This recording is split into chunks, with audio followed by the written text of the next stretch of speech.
Industries corporation के मुलाजमन की पगारूं जारी क्यों 7 महीनन का बंद पगारूं जारी क्यों 7 महीनन का बंद पगारूं मारो कानून मारो कानून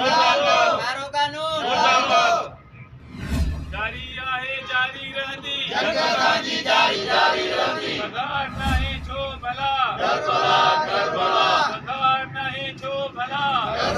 जीना होगा मरना होगा धरना होगा जीना होगा मरना होगा धरना होगा जैसे रात अबजार में सदर एप्का यूनिट इंडस्ट्रीज डिपाजिट ट्रांसफर रोकी वने जैसी रात अंधारिया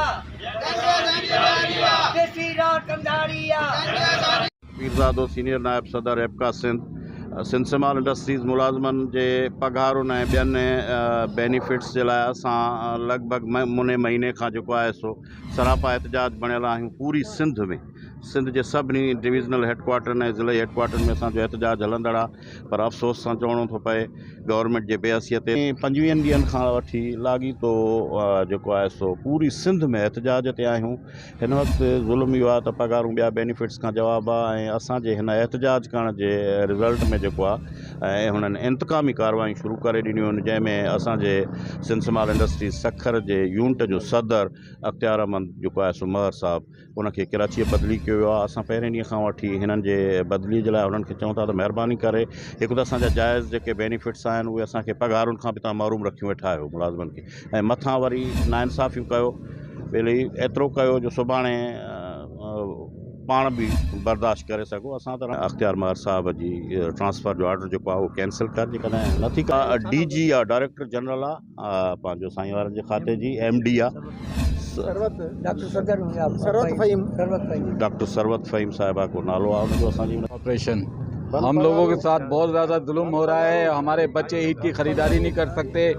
स्कूल बिजली के बिल यूटिलिटी बिल हमारे साथ बहुत मैनेजमेंट जो है ना किसी किस्म का भी ताउन नहीं कर रही है। हम सब इस गर्मी में रोज़े से इधर आते हैं एहतजाज कराते हैं पर उनके कान पे जू नहीं रखती है। और इख्तियार अली महर का जो हमारे यूनिट इंचार्ज सदर हैं इनकी तब्दीली जो की गई है कराची ये नाजायज़ है, इसको वापस लिया जाए। ये मुसलसल असां 25 ॾींहं एहतजाज कयूं 16 रोज़ा रोज़े बाबरकत महीने में भी असां एहतजाज ते वेठा आहियूं। गुज़िरियल 7 महीननि खां असांजे तनख़्वाहूं न आहिनि अपग्रेशन रहियल आहे असांजी 2016 खां ग्रुप इंश्योर रहियल आहे असांजा दोस्त जेके रिटायर थी विया आहिनि उन्हनि जी पेंशन ऐं रिटायरमेंट रहियल आहे। मुसलसल असांखे रुॻो आसरा था ॾिना वञा अॼु तुते हिन महीने में थींदी अॼु थींदी हिन महीने में थींदी असांखे सम्झ में ॻाल्हि बेवसी असांजी हुकूमत जी असांजे डिपार्टमेंट जी आहे कहिड़ी लिहाज़ा असां वरी बि असां एहतजाज में रिकॉर्ड इहो कराइणु चाहियूं था त असां मुराद अली शाह खे हिनखे इकरामुल्लाह धारेजो साहब खे ख़ुदा असां ते रहम कयो तव्हां असांजे बचड़नि ते रहम कयो जो असांजा बच्चा बुख ते वेठा आहिनि मथां ईद थी अचे लटो कपिड़ो वठिणो आहे असां पंहिंजे बच्चनि खे ईद कयूं असां वधियल पघार त न चऊं असांखे वधाए पघार ॾियो असांजी जेका पंहिंजी तनख़्वाह आहे जेका उहा त ॾियो न असांखे जी।